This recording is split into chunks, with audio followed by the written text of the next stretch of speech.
Hello, baby. Welcome to the Smart People Podcast. Sit back, grab a drink, tune in your brain. Ask not what your country can do for you. This nation will rise up. One giant leap for mankind.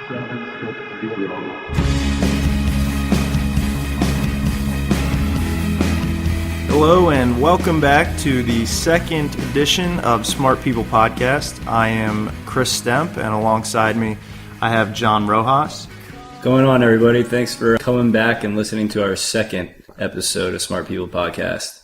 Today on the podcast, we actually have world-renowned sports psychiatrist Michael Lardon, and feel pretty lucky to have him on today because I found out that other companies and people pay him a lot of money to answer the same questions that we're going to ask him. So it's a good interview that we have today. I don't quite know how we came across him, but it's really interesting. He talks about your zone, finding your zone. He wrote a book called Finding Your Zone, 10 Core Lessons for Peak Performance in Sports and Life. And what he's referring to in that is kind of, if you're an athlete or an artist or a musician, a lot of times you get lost in your art, what you're doing, if you're hitting a baseball, if you're drawing a picture, and everything around you kind of goes away. Many of us have experienced it at some point in our lives, and it's very peaceful. I kind of think of it as a meditative state almost, and I would like to figure out a way to get there more often, whether it be at work or at home or out on the golf course. It's a calming feeling. So came across this guy, and that's kind of what he talks about the most in his work. What do you think about the zone, Mr. Rojas? Well, I actually got a chance to check out some of his book while on the golf course with you the other day. I actually, closed my eyes, pictured myself hitting a drive straight. As you know, that doesn't happen very often. But saw myself do it and then actually got up there and hit it somewhat straight, which, is a rare occurrence for me. So I'm a complete believer as well. Highly recommend his book to all our listeners. I really enjoyed sitting down and interviewing him. Yeah, so just to give everybody a little bit of a background on Dr. Lardon, he did his undergraduate work at Stanford University, where he wrote his research paper on mental visualization and peak performance. So he's been interested in it ever since then. He went on to medical school at the University of Texas, and now he is an associate clinical professor at the University of California at San Diego School of Medicine. He also did a little bit of work on lucid dreaming, which is something that I found interesting ever since I've had my first lucid dream, which is where you're dreaming and you know that you're in a dream state and you can control it. Have you ever had anything similar to this? Yeah, I actually used to experience this phenomenon as a child. When I would go to bed, I would sit there and think about what I wanted to dream that night. And then when I was actually in the dream, I almost had the ability to control the dream with what I remember as being a television remote control, and I would change the channels and my dreams would change. And, it was a bizarre experience for me, and I'd really never read up too much on it. And I found it very interesting that it's actually in the book, In the Zone. Yeah, and one other thing for all the golf listeners out there, Dr. Lardon caddied for his brother Brad in Q School, which is the qualifying school of the PGA Tour, and their story was put together in a book called A Long Walk Spoiled. They were the basis for it. It's a good golf classic, something else I found interesting about Dr. Lardon. So without further ado, we give you the interview.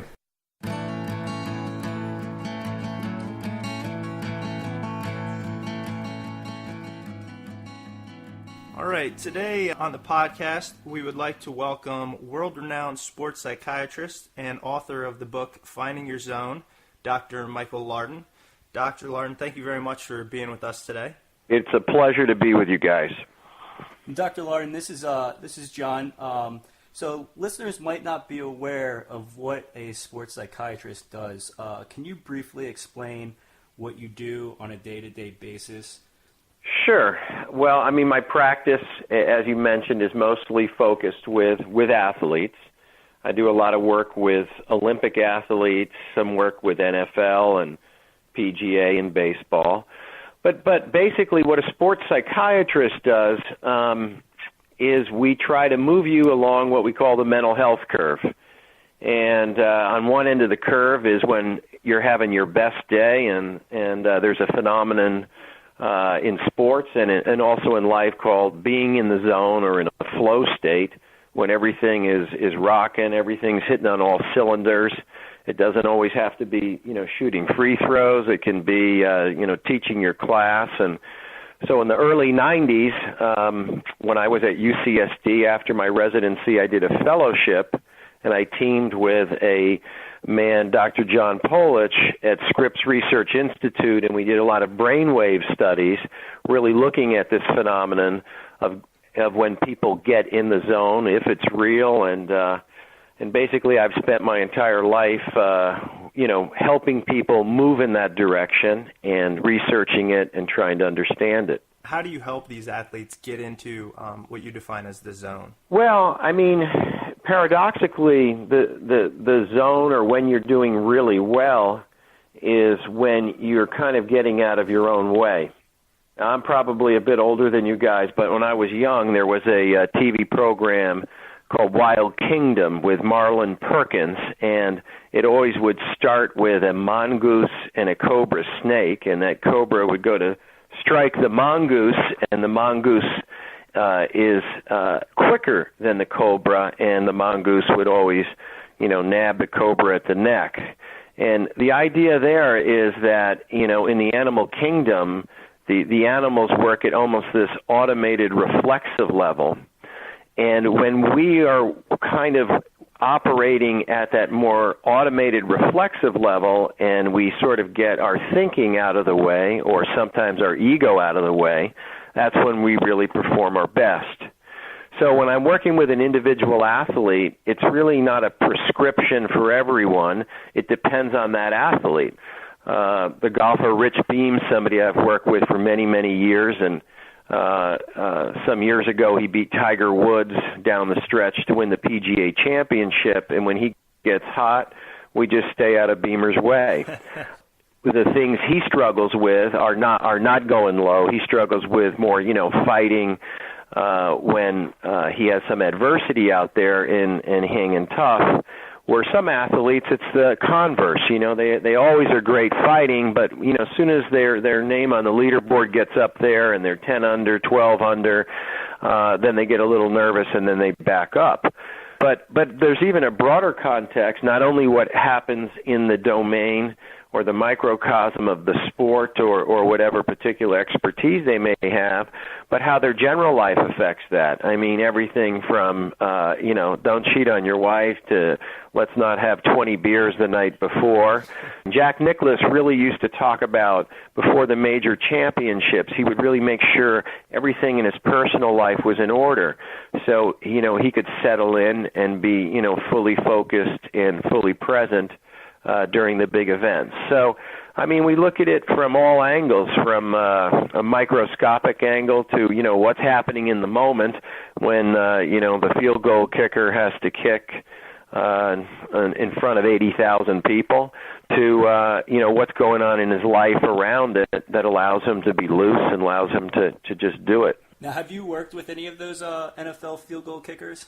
I have. Nate Kaeding is somebody I've worked with for years. He's on the Chargers, and he's a pleasure to work with. He's a very, very nice young man, and he's had a little bit of adversity, as many of you know if you follow San Diego football. The New York Times did a story on Nate earlier this year and interviewed me a little bit about what we do and try to keep him centered. Very cool. Yeah, because I was thinking about, what athletes you might work with, and, you mentioned Rich Beem. I think working with those field goal kickers would be very interesting because of the fact that is the most high-pressure position in football, and they always, hinge a win or loss off those field goal kickers. Sure. And I think a lot of it is, too, with athletes, how to deal with the media and how to deal with your expectations. And what often happens is, when you're young and you're coming up and your expectations are more modest, it's easier. But then if you become a very high-profile athlete, and It's human tendency to, worry about what other people perceive. Unfortunately, that's a very toxic thing.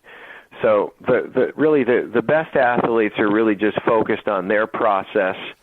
I remember when I was young in college, in 1981, my lab partner was Eric Kaeding, who had just won 5 gold medals in the 1980 Olympics, and he was offered $1 million to be on the cornflakes box, and he turned it down. And now Eric's reasons were several-fold, but the point is, I think one of the reasons that he's been historically one of the greatest athletes, certainly in the Olympics, is that he really doesn't care so much about what other people think. A very funny story that's true is the night before he was about to win the 5th individual gold medal, Time magazine wanted to do a shoot and have him on the cover, and they asked him to pose with the 5 gold medals, and they said it would go to print that night. And they go, are you comfortable posing with 5 gold medals even though you haven't had the 5th race? And Eric said, well, I really don't care. He goes, I hope for your sake that I win tomorrow. We'll all look really silly. That's a great point that I hadn't really thought about. Do you notice that the athletes you work with that kind of operate on the highest level, are they as concerned with what other people think as, I want to say, as the rest of us? I mean, even I know when I first started working in the professional world and everything, I was really worried about pleasing my boss and the other people in the company. And I think it took me a while to realize if I just kind of concentrate on what needs to be done, then I'll be fine. Well, if we were to think about that we only had, let's say, arbitrarily 100 energy marbles for the day, right? The name of the game is to allocate that energy most efficiently to get you the most production. So if you take that energy and it's allocated about worrying about what other people think or worrying if you can make a particular number, you burn energy unnecessarily. But if you stay, as you say, in your job, just focused on what you need to do, doing your best with it, that will end up giving you the best result. So that takes a lot of discipline to understand that. And in time, it takes wisdom. As you get older, you understand that more. With the athletes that I work with, I mean, the phenomenon is, they're regular people. Then all of a sudden they hit the big time, and then they make a lot of money. And, everybody treats them different. And, there are not a lot of people giving them straight feedback. And so it's easy to get lost. It's easy to get lost out there. We see that, with Tiger's fall from grace this last year. He has a very insular group around him. And unfortunately, no one, gave him a little wisdom. He obviously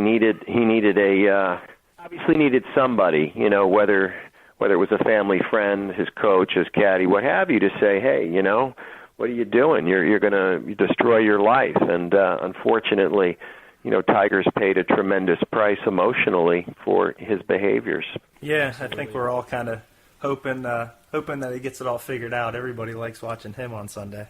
Yeah, but it really does show you. It speaks to the point of, Tiger is the same player he's always been, same gifts. What's different? His emotional pain, right? His life surrounding golf.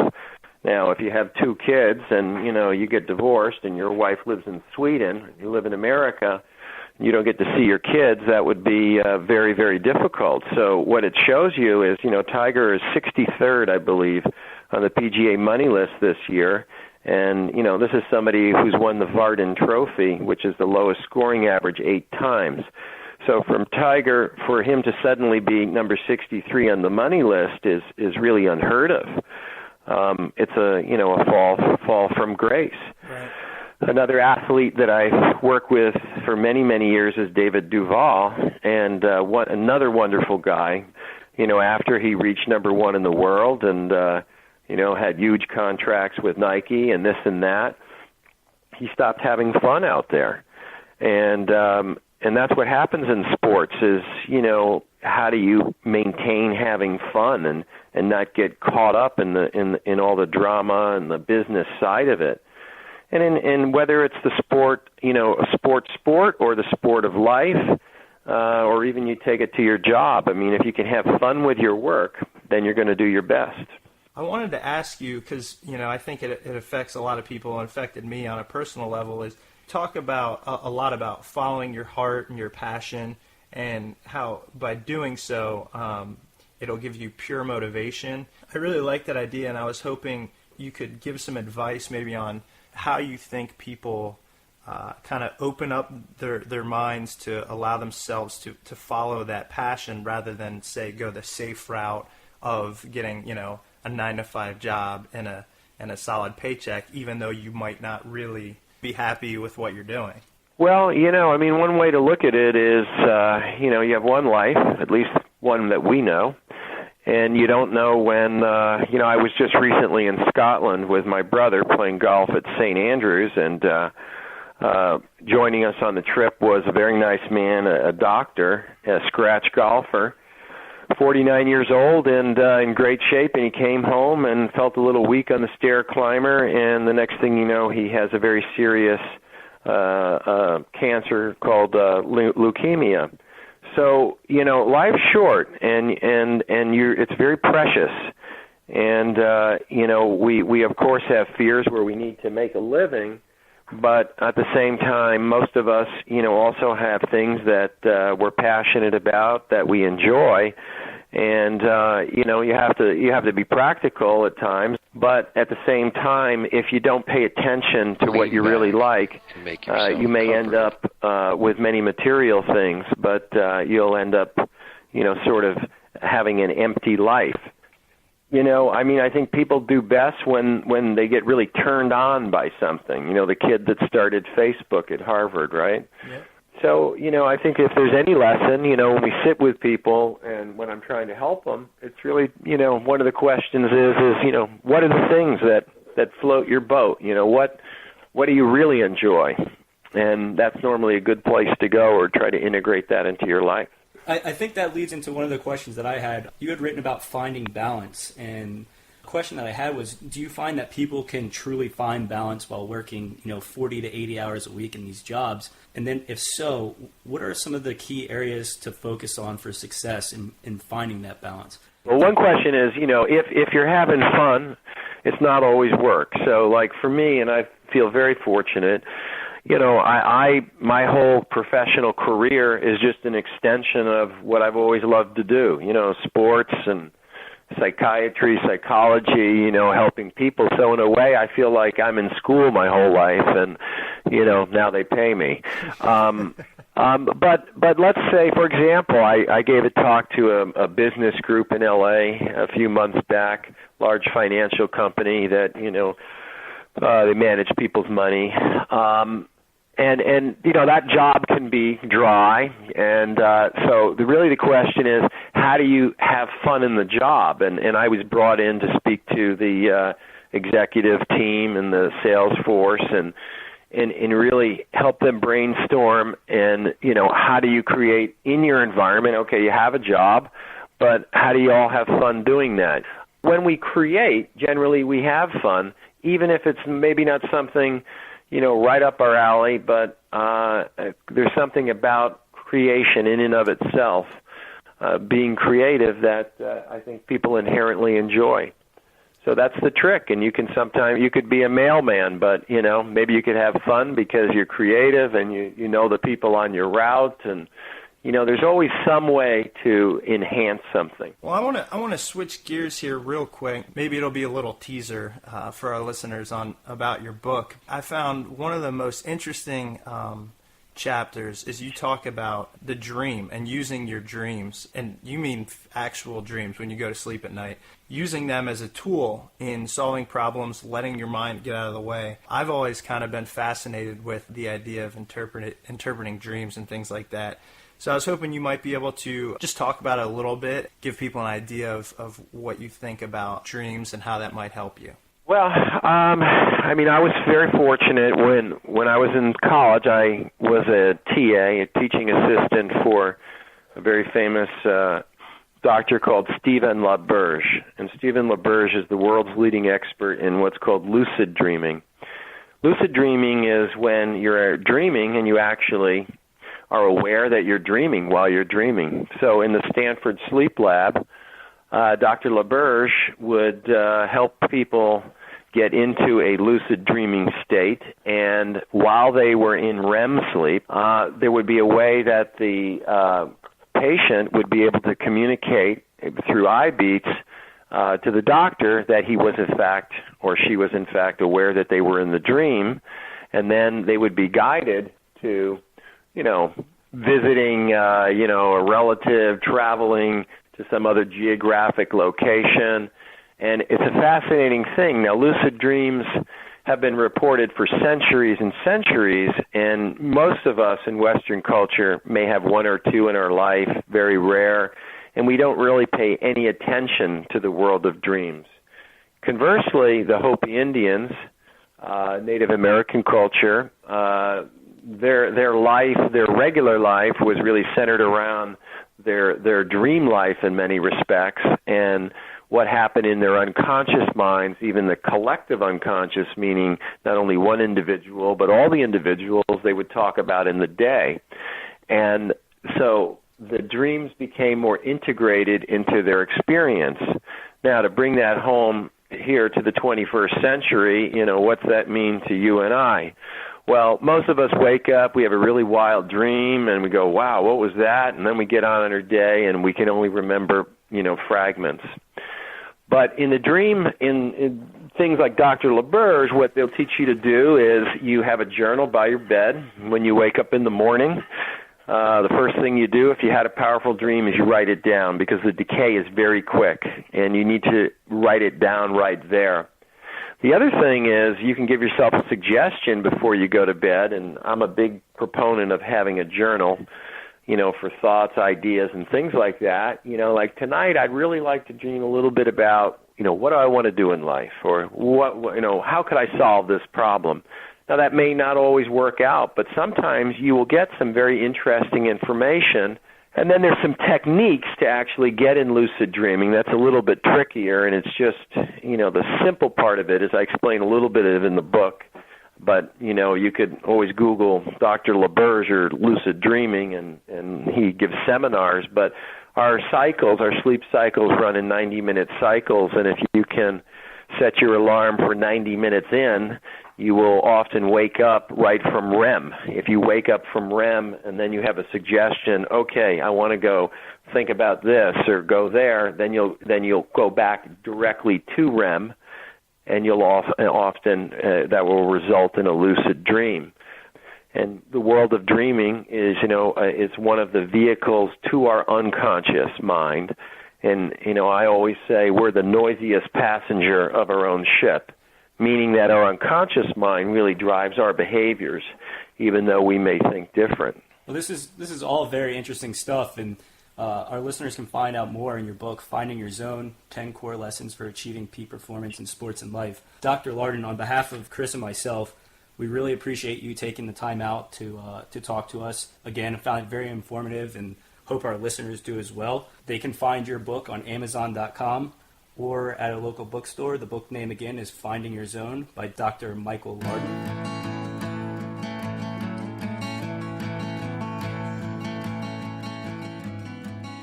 Thanks for listening. I hope you guys enjoyed the interview. As we mentioned before, Dr. Lardon's book can be found on Amazon.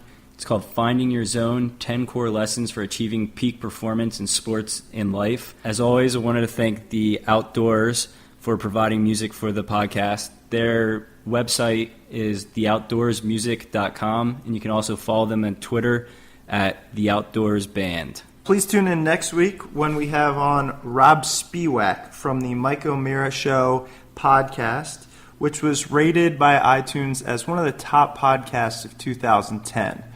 Thanks for tuning in. Tell all your friends, and we will see you in a few days. Yeah, make sure to subscribe to us on iTunes and leave us a rating. Leave us a positive rating. Please. Yeah, we're begging. It's gotten bad.